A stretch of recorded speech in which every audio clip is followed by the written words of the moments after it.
السلام علیکم ناظرین، میں ہوں مریم خان اور آپ دیکھ رہے ہیں پاک نیوز ٹی وی HD۔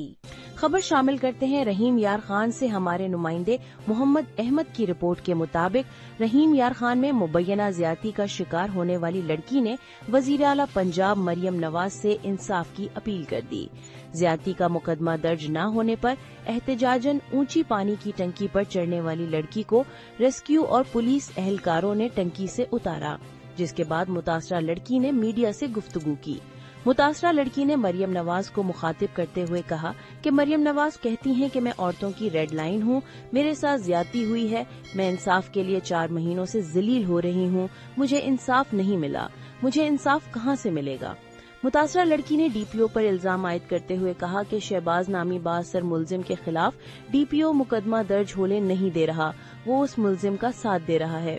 ان کا کہنا ہے کہ اگر DPO ہی ملزم کے ساتھ مل جائیں تو پاکستان کی عورتوں کو انصاف کہاں سے ملے گا، مجھے خودکشی کرنی ہے۔ اس موقع پر متاثرہ لڑکی کی والدہ نے کہا کہ پولیس ملزم کے خلاف مقدمہ درج نہیں کر رہی، ملزم زیادتی کرتا رہا اور نازیبا ویڈیوز بناتا رہا۔ انہوں نے کہا کہ مقدمے کے اندراج کے لیے تھانے گئی، لیکن پولیس بااثر ملزم کے خلاف مقدمہ درج کرنے سے انکار کر رہی ہے۔